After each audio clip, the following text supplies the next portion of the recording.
Member आणि सगळे मिळूनच आम्ही काय करायचं ते तिथं खर्च करायचा आहे. त्याच्यासाठी मी बळबळून दे तुमचं पासबुक बनवलेलं सर, त्याच्यामध्ये जे उरलेलं आहे खर्च मला आणि अध्यक्षाला काहीच करता येत नाही.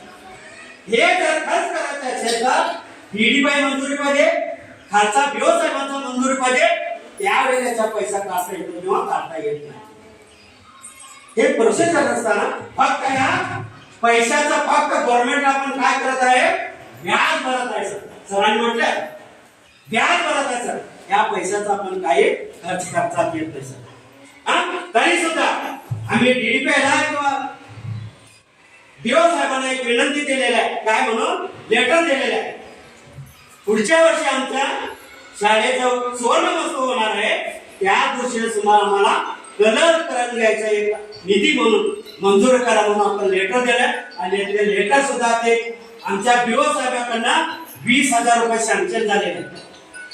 आमच्या बीओ ऑफिस मध्ये 20,000 आणि आता तालुका म्हणजे डीडीबाईकडून केवढे सँक्शन होते बघूया. ते सँक्शन कुठं झालंय सर, या पैशातच खर्च करा म्हणतात बा त्यांनी सर. 20,000 या पैशातच खर्च करा म्हणतात तरी स्पेशल अनुदान नाही सर. आणि हे अनुदान 20,000 केलं ना, याचा रीतसर तपशील कागदपत्र आपण मार्च एंडला तयार करून त्याला दाखवलं पाहिजे सर आम्ही. आणि जीएसटी लावला पाहिजे आपण. जीएसटी लावला नाही तर तो बिलच पास करत नाही सर. एवढं सगळं बोलल्याबद्दल तुम्ही सुद्धा बसून जरा ऐकून घेतल्याबद्दल आणि ह्या वेदिकेला म्हणजे ह्या स्टेजवरती बसलेल्या पुन्हा एकदा माझा शब्द आहे किंवा तुमच्या समोर मी सादर केलेला आहे.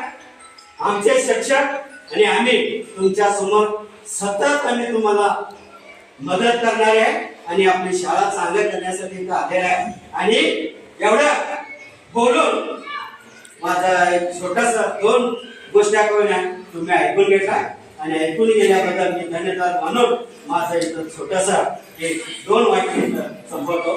जय हिंद. आणि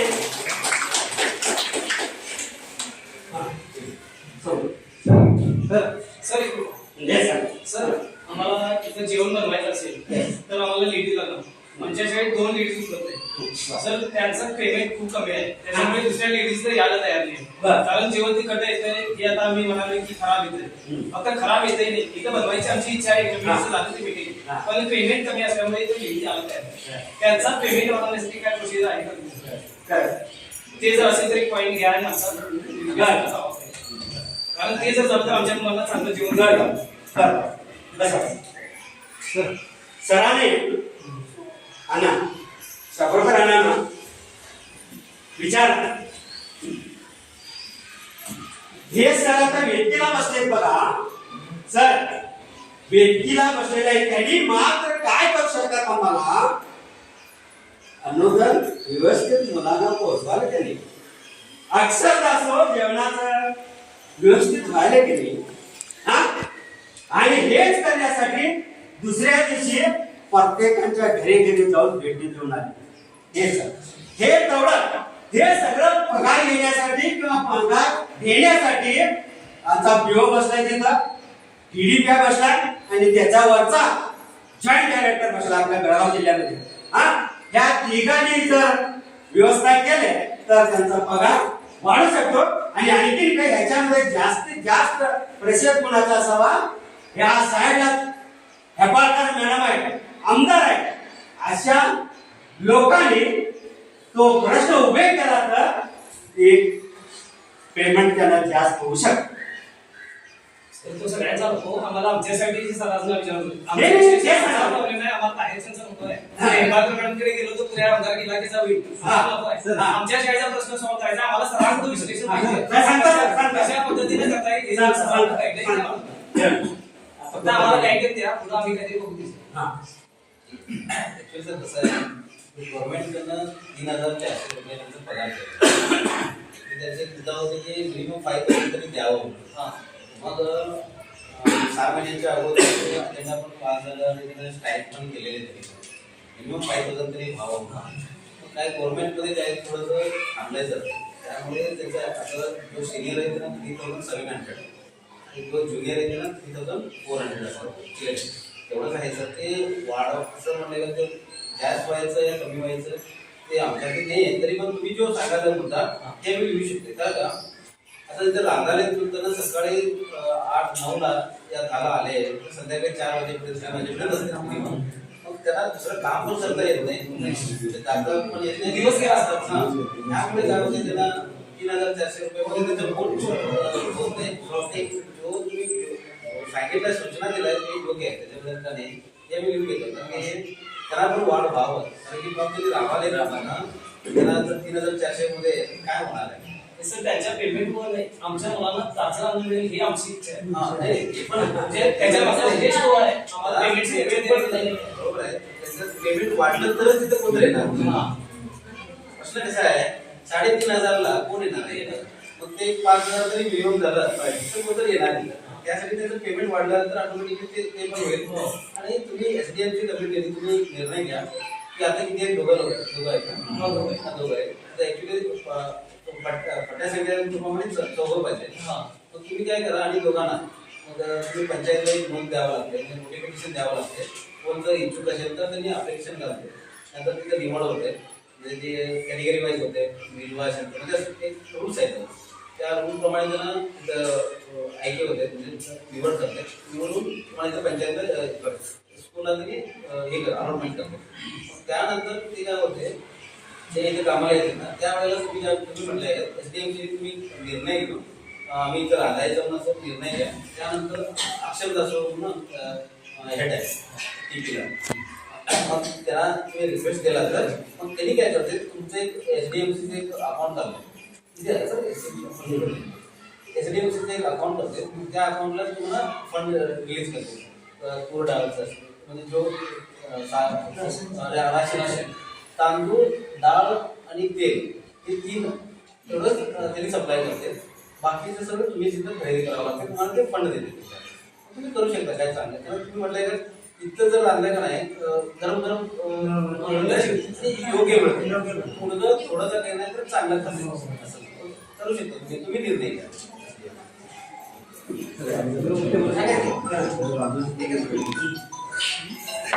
याला कसं आहे सर तुम्ही बोलावले जास्ती तूच का बोलशील असं बोलले. म्हणजे आता सरांनी मला आणि सरांच्या दोन गोष्टी सांगितली सरांनी त्याच्याविषयी बोलायचं मला. आता सरांनी दाखवलं मला पासबुक क्लिअर आहे ते. आम्ही म्हणाल की त्याच्यावर पुढे आहे. आता तुम्ही सरकारनं अनुदान दिलंय, सरकारनं अनुदान दिलंय तेवढं तुम्ही दाखवला सर आम्हाला. सरकारला अनुदान आलंय ते दाखवला, तुम्ही त्याच्याशी सहमत आहे सर. आता जे मी प्रत्येक वेळेला विचारले सर, म्हणजे मला ते एक भेव आले काय तर अनुदान तुमचं सरकारचं आहे, आमचा त्याचा काही विषय नाही. आम्ही जी देणगी देणार ते त्याच्यामध्ये आहे सर. ते नसतंय सर. नाही तुमचं एक मिनिट बसा सर. आणि आम्ही एक विषय एक मिनिट सर ऐका तुम्ही माझं हा त्याच्यामध्ये आहे काय नाही ना. एक गोष्ट झाली सर तुम्ही ते नोट करा. आता सरांनी दुसरी एक गोष्ट सांगितली आमची शाळा चांगलीच आहे, चांगलीच आहे. मग माझा विषय गेल्या मागच्या मीटिंगमध्ये तोच होता सर, आमची शाळा चांगली आहे. मग शाळा चांगली असताना आता तुम्ही एक मुलगा दुसऱ्या शाळेमध्ये गेला, मीच पालक मी एक हा जे आम्ही निवडून दिलं तुम्हाला काय शाळा आमची चांगली करा म्हणून, एक मुलगा तुम्ही दुसऱ्या शाळेमध्ये जाता, एक मुलगा इथे जाता.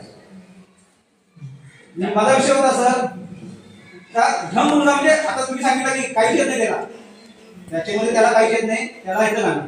जो विषयात विद्यार्थी आहे ते तुम्ही तिकडे घाला. बरोबर आहे सर. मग आमची शाळा जर अशा मुलांना घालत असाल तर शाळा चांगली कशी म्हणतात सर. आता सरांनी सांगितले मी पुढल्या वर्षी 50 मुलं आणतो. सर तुमचा विचार चांगला आहे, 50 नाही आम्ही पण लावून 100 मुलं आणल्या शाळेत. हा मग विचार करायचा आहे सर ही एवढी तुम्ही आम्ही कमिटी कमी दिली त्यांच्यात मुलं त्यांनी जर बाहेर घालणार तुम्ही शाळा आमची चांगली म्हणून गावामध्ये कसं सांगणार सांगा सर. आमची शाळा चांगली आहे चला मुलं घाला शाळेत कसं सांगणार सर तुम्ही. आज तुम्ही आलाय तर ही शाळा बिलकुल चांगली आहे म्हणतात बरोबर आहे की नाही. मग दुसऱ्या शाळेमध्ये मुलगा आहे माझं मी ती शाळा सांगणार का ही सांगणार चांगली शाळा कुठली आहे ते पहिला सांगा. ऍक्च्युली हे जो म्हटलाय की हे विषय दुसऱ्या स्कूलमध्ये पण आलाय ते सांगतो. याच्यात काय होतंय, आपल्या स्वतःच्या पालक जो मी पालक आहे, मला मुलगीला मराठी मीडियम आहे, कन्नड मीडियमला घालतो आणि मुलग्याला इंग्लिश मीडियम.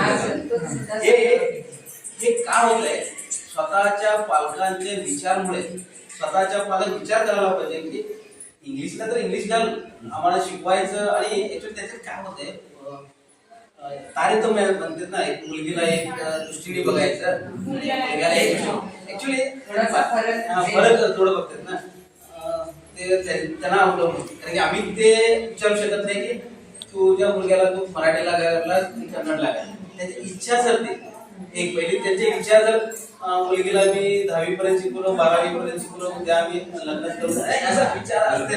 परंतु ते विचार नसावं, ऍक्च्युली नसावं. मुलगा असो या मुलगी असो सेम सगळंच हवं. परंतु त्यांच्या पालकांच्या वर असल्यामुळे आम्ही ते पर्सनली विषय आम्ही बोलू शकत नाही. परंतु सर मांडले का नाही, ऍक्च्युली मुद्दा मांडलाय बरोबर आहे. ह्या सगळ्या गोष्टीला कारणीभूत आम्हीच पालक आहे. हा हे सगळ्यात असणाऱ्यांनी हे समजून घ्यायला पाहिजे. आम्हीच त्याला जबाबदार आहे. दुसरं कोण नाही. हे सर पण ते सांगायला आणि आम्ही पण आम्ही विचार करायला पाहिजे की आमचं मुलं पुढे येत होते, इंग्लिश मिडियमला जाऊ या मराठी मिडियमला जाऊ या कन्नड मिडियमला जाऊ, कुठेही पण जाऊ दे, ते चांगलं शिकावं. आणि एवढंच आमचा विचार, दुसरं काही नाही. आणि कन्नड आणि मराठी हे जो मी सांगायचं होतं तात्पर्य गव्हर्नमेंट शाळेलाच का म्हणायचं, तर एकच मला कारण की मला पण गव्हर्नमेंट पेमेंट देते आणि मी गव्हर्नमेंटच बोलतो म्हणून असं नाहीये. रिअली सांगतो सर, गव्हर्नमेंट कुठल्याही कन्नड असो या मराठी असो, गव्हर्नमेंट स्कूलला जो शिक्षक येतात ते हाय क्वालिफाईड शिक्षक असतात. कारण की 1000 मध्ये एक IQ एक निवडक होते. त्यामुळे त्यांना फार नॉलेज असते की त्या मुलांना शिक्षण देण्यासाठी. मग त्यासाठी आणि गव्हर्नमेंट मध्ये जो चॉईस होत नाही, म्हणजे जो सिलेक्ट होत नाही, त्यांनी मग काय करते सर, प्रायव्हेटला जाते. हे तर तुम्हाला पण माहित आहे. मग त्यांनी किती शिक्षण देऊ शकतात विचार ते करा पहिल्यांदा. नंतर तुम्ही जो म्हटलं, आणि आम्ही पण डे टू डे त्यांना मुलांना बसून घेऊन काय शिक्षक शिकवलेत का नाही, काय नुसता त्यांनी विषय सोडून दुसरे विषय सांगायला काय, त्या मोबाईल घेऊन बसले, त्या रेग्युलर येतात का नाही, ते तुम्ही कवा तुम्हाला मुलगा तुम्हाला साईडला बसून विचार करा. तेव्हा 5 मिनिटात कुठलं शिक्षण काय केले सगळं सांगते. सांगितले का नाही तेव्हा कळून घेतात. मग तुम्ही काय करायचं, त्या वेळेला कुठल्याही कारणाला त्या शिक्षकाला कुणी पण असू दे त्यांना शिव्या देऊ नका. कारण का सांगतो, एकदा कुठल्याही शिक्षकाबद्दल तुम्ही म्हणजे कमी बद्दल तुम्ही बोलला तरी काही सांगून देत लक्षात आई बाबा काय बोललेलं असते ना, ते झाले ते टीचर सोडा असं. तरी चांगलं किती सांगू, वाईट किती सांगू, त्यांच्या डोक्यात जात नाही ते. त्यासाठी तुम्ही काय सर, तुम्ही या शाळेला या, सेपरेट बोलवा, असं झालंय, तुम्ही असं करू नका. आणि शाळेत मुलांनी अभ्यास जरी नाही केला त्याची शिक्षा ही द्या शाळेत. मुलं काय आज शिक्षा देत नाही, चला नाही मॅडम, तुम्ही म्हणाले आम्ही पण शिकताना आम्हाला पण फार आम्हाला शिक्षा होती गव्हर्नमेंटचा रूल आहे. शिक्षा ही मुलांना व्हायला म्हणतोय माझ्या मुलाला शिक्षा का केली ते पण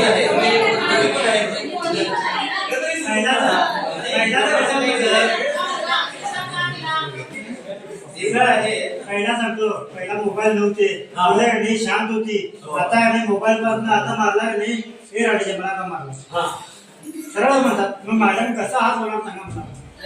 त्यांनी म्हणजे शिक्षण फार बिघडले, फार बिघडले. आम्ही आमच्या मुलांना आम्हीच कंट्रोलमध्ये ठेवायचं, दुसरं काही नाही. दुसरं काही नाही. फार वेळ झाला, तुम्हाला पण टाइम नाहीये, मला पण योग्य जो असेल तर ते चर्चा करा आणि संपवा. आता सर तुम्हाला 2 दिवस सांगितलं मी, माझे ते म्हणजे पहिल्यापासून माझ्या या मीटिंगमध्ये आता वर्ष झालं ते तुम्ही मला चाललंय का, आलेला निधी व्यवस्थित वापरा, खिशामध्ये ठेवू नका. आता 2 वर्ष झाली मी सांगायला तुम्हाला खिशामध्ये आहे सर. मी म्हणून आता तुम्हाला विचारलं, पासबुक दाखवलं ते बरोबर आहे का नाही. ते पैसे तुम्ही सर घ्या, शाळेसाठी वापरा, पुन्हा त्या खिशामध्ये ठेवू नका काय. आणि हे जर तुम्ही शिक्षण सांगला, कम्प्युटर होते कोण होते त्यांनी ते मुद्दे बाबा मी उद्यापासून आपल्या शाळेसाठी कमी या मुलांचं सगळं हे करूया तुम्ही सर.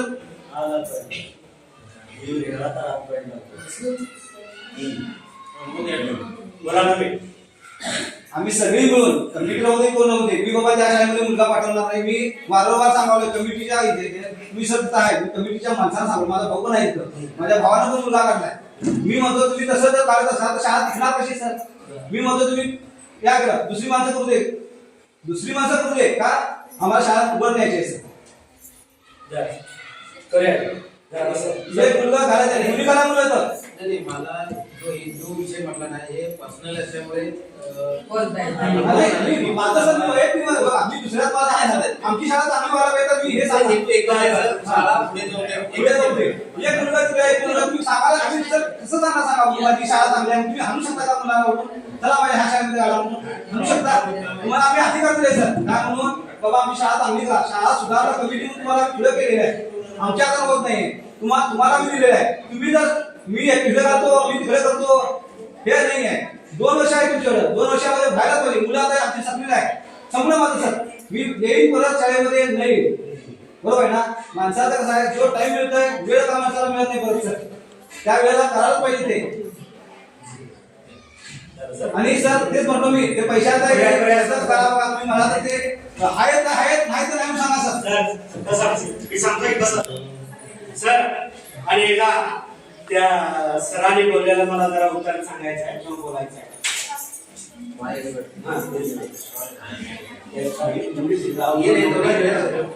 ह्याच्यासाठी आपण काय केलं पाहिजे सर पुढच्या वर्षी 2026 ला नवीन एसडीएमसी होणार आहे आणि होत असताना किंवा करण्यापूर्वी गावकऱ्यांनी किंवा गावाच्या प्रत्येक घरातला एक व्यक्ती काय केलं पाहिजे त्या मुलाला पण म्हणजे त्या मेंबरला पण सिलेक्शन करायला त्याचा मुलगा माझ्या मराठी शाळेमध्ये आहे की नाही बघून ते तुम्ही चॉईस करा. जे चॉईस करा कारण इथं आल्यानंतर सर मी इथं आल्यानंतर मी पण पुन्हा तुम्ही बोलणार आहे तसं मी प्रत्येक मेंबरांना बोलत असतो. त्यांनी कितीपर्यंत त्यांनी घेतात मला माहित नाही परंतु मी तर कारण माझ्या स्वतःची मुलं मी एवढं असताना माझी मुलं कन्नड शाळेला जातात गव्हर्नमेंट शाळा माझी मुलं इतर ह्या मेंबरांची मला काय येत नाही का हे वरच्यावर मी त्यांना पाठीमागून सुद्धा त्यांना विचारा मी करत असू दे. याच्या पुढे सगळे नियम तुमच्याच हातात आहे तुमचंच कार्य आहे तुमचंच काम आहे. सर त्याच्यासाठी माझा एक प्रश्न आहे गाववाल्यांना बोलवायचं नाही जेवढे विद्यार्थी आहेत त्यांच्या पालकांना बोलवायचं आणि इथं करून निवडायचं ओके जेवढे तालुका नाही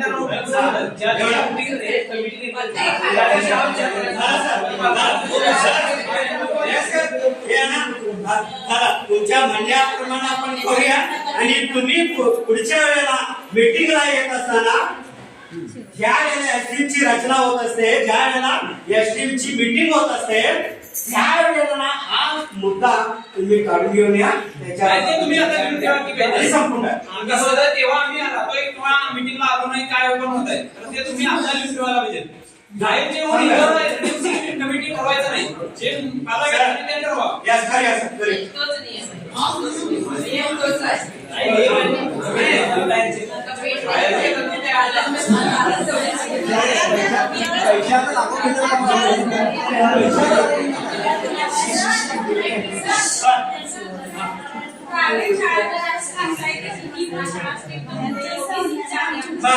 यांचं एक प्रश्नाचं उत्तर मी सांगतो आता. प्रायव्हेट शाळा कसं स्ट्रिक्ट आहे तसं आमची गव्हर्नमेंट शाळा का स्ट्रिक्ट नाही म्हणून असं म्हणतात बरोबर क्वेश्चन बरोबर. त्याचं उत्तर मी सांगणार आहे सर मॅडम गव्हर्नमेंट शाळेला माझा मुलगा जात असताना इतर मुलांपेक्षा त्याच्या बाजूला बसलेल्या मुलाचा पेक्षा मी स्वतः विचार करत नाही. काय करत नाही एकदा त्या गव्हर्नमेंट शाळेला तो जाऊन बसून दे. विचार तुम्ही करायला पाहिजे बाजूचा मुलगा टॉप टीप येतोय माझा मुलगा काय येतोय टॉप टीप. त्यासाठी गव्हर्नमेंट शिक्षकाने गव्हर्नमेंट शाळेला जात असताना तुम्ही पालकांनी त्याला कपडे आहेत का नाही बूट आहेत का नाही सॉक्स आहेत का नाही व्यवस्थित कपडे आहेत का नाही त्याला केस विचारला का नाही किंवा केसाला तर क्लिअर कोपर आहे का हे सगळे विचार कोण करतात. सरांनी बघायचं. आता ते एकानं सरांनी बघायचं ते. हा, बरोबर आहे की नाही सर बोला? हे सगळं सुविधा असेल सर, तुम्ही घरात जर पाठवत असताना त्या नकाची बोट मुलगा मला टाकायला लागला. त्याच्यासाठी नाही तुम्ही हे सगळं सुविधा तुम्ही स्ट्रीप करा ते त्याच्यानंतर ते होणार आहे. बरोबर आहे सर. Punishment द्या मुलाला. शाळेत मुलगा बरोबर येतोय, घरी गेल्यावर मातीत खेळतोय, त्यांनी लक्ष देत नाही. नाही, सर, बरोबर सर. तुमची जर आमच्यावरती अपेक्षा असेल किंवा आमच्यावर असेल तर उद्यापासून करेक्ट सिस्टीम लावतो आम्ही तुम्हाला काही पण आपल्याला विचारायचं नाही. हा, आम्ही काय मारत नाही, हं. जर ऐका ज्या पालकांनी तुम्हाला तक्रार केली आमच्या मुलाला स्टिक करून का त्यांच्याकडून लेटर लिहून घ्या आणि लेटर लिहून घ्या तुम्ही ज्या वेळेला त्यांनी तक्रार करतात की आमचा मुलगा सुधारला नाही किंवा काय त्यांना ते लेटर दाखवायला लागतं. ओके सर, बरोबर. करूया सर. हा, सर, मॅडम, आभार प्रदर्शन. हे सरकार हे नाही सर काय होणार हे ह्यांचेच ते. ह्यांचंच. बोलणार आहे सर. हा, आभार प्रदर्शन. आभार प्रदर्शन माणूस शकता. हे सत्याला पण वेगळं बाहेर येते. आभार प्रदर्शन करा तुम्ही.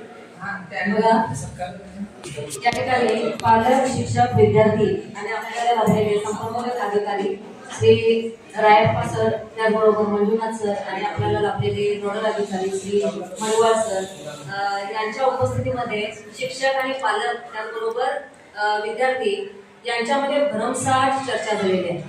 भरपूर विषयावर आपण चर्चा केली. शाळेला आलेला निधी, त्याचा विनियोग आणि त्याचा खर्च आणि शिल्लक, त्याचबरोबर शाळेच्या समस्या, विद्यार्थ्यांच्या समस्या आणि इतर समस्या या सर्वांवर भरपूर प्रश्न केले गेले. त्याच्यावर उत्तरही आली. काही जणांचं समाधान झालं असेल, काही जणांचं समाधान झालं नसेल.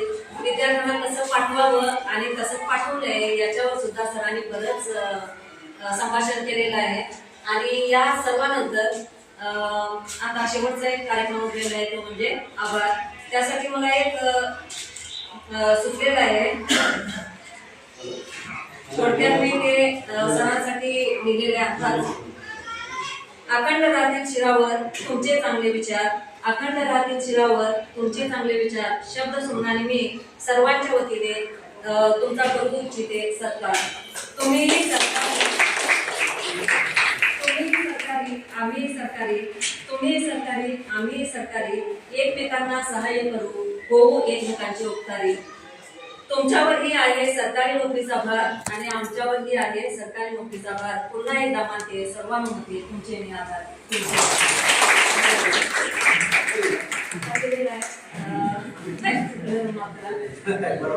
आणि खूप छान पद्धतीनं आमच्या शाळेची तपासणी रायप्पा सर, त्याचबरोबर मंजुनाथ सर आणि आज आलेले आपले मणिवार सर यांनी खूप छान पद्धतीनं तपासणी केली.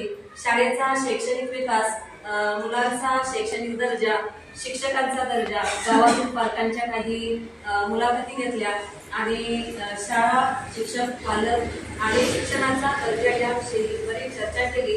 लोकांची मतं जाणून घेतली. काही फीडबॅक 90% चांगले झाले. 1-2 पालकांनी काहीतरी थोडंसं आपल्या त्यांना काय वाटतं त्या विचाराने त्याने ते आपले फीडबॅक दिले असतील. तेही आम्ही सुधारून घेण्याचा अगदी 100% प्रयत्न करेल अशी मी सर्व शिक्षकांच्या वतीनं, SDMCच्या वतीनं, पालकांच्या वतीनं तुम्हाला ग्वाही देते. आणि यानंतरचा आभार प्रदर्शनाचा कार्यक्रम आमच्या शाळेच्या ज्येष्ठ शिक्षिका श्रीमती नगरे टीचर यांनी करावा अशी मी त्यांना विनंती करते.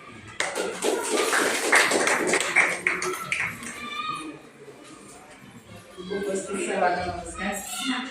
आम्हाला लावलेले पंचायतीचे अधिकारी श्री मणवार सर, मंजुनाथ सर तसेच पाटील सर यांनी आम्हाला बरंच मार्गदर्शन केलं आणि सुधारण्याची ग्वाही दिली. पालक, विद्यार्थी आणि आम्हा शिक्षकांनाही त्यांचं मार्गदर्शन मोलाचं ठरलं आहे. त्यांनी आपला वेळ खुर्ची घालून तिथं आम्हाला खूप वेळ दिला आणि खूप चांगलं मार्गदर्शन केलं. त्याबद्दल पालकांच्या, विद्यार्थ्यांच्या आणि आमच्या शाळेच्या वतीनं, SDMCच्या वतीनं आम्ही त्यांचे सर्वांच्या वतीनं आभार मानत आहोत. उपस्थित पालक वेळात वेळ आपला मौल्यवान वेळ तुमचं इथं आलेले आहेत त्यांना एक नम्र विनंती आहे की थोडा पोरांच्या अभ्यासाकडे लक्ष द्या. कारण आम्ही जे करतो ती एक बाजू झाली, एका हाताने टाळी वाजत नाही. त्याला सपोर्ट तुमची टाळी पाहिजे तर त्याला आवाज येणार. तुम्ही अभ्यासाकडे लक्ष द्या आणि का अभ्यास मागे राहतोय हे आम्ही बघून घेईन मग शिक्षक सगळे काय. त्यामुळे पालकांनी इथं वेळ काढून जसं आम्हाला उपस्थिती दाखवून सहकार्य केलं तसंच मुलांच्या प्रगतीसाठी आम्हाला सहकार्य करावं ही नम्र विनंती करून पालक वर्गाचेही आम्ही SRMची शाळा व अधिकाऱ्यांच्या वतीनं मुलांच्या वतीनं आभार मानत आहोत. तसेच आपले शिक्षक बंधू ज्येष्ठ वडील आपले पावसकर गेले काय हे सर्वजण उपस्थित आहेत या सर्वांचे आभार मानून हा पालक सभेचा कार्यक्रम फक्त इथं संपन्न झाला असं मी जाहीर करते आणि सर्वांचे धन्यवाद. या सभेची सांगता आपल्या इयत्ता 6वी व 7वीच्या मुलींनी राष्ट्रगीताने करावी इंग्रजी केलं इकडे सर्वांनी उभा राहा. एक साथ राष्ट्रगीत के सरोकार. जनगण मन अधिनायक जय हे भारत भाग्य विधाता. पंजाब सिंध गुजरात मराठा द्राविड उत्कल गंगा विंध्य हिमाचल यमुना गंगा उच्चल जलधि तरंग. तव शुभ नामे जागे तव शुभ आशीष मागे. गाहे तव जय गाथा जनगण मंगलदायक जय हे भारत भाग्य विधाता. जय हे जय हे जय हे जय जय जय जय हे. बोलो भारत माता के जय. बोलो भारत माता के जय. वंदे मातरम. वंदे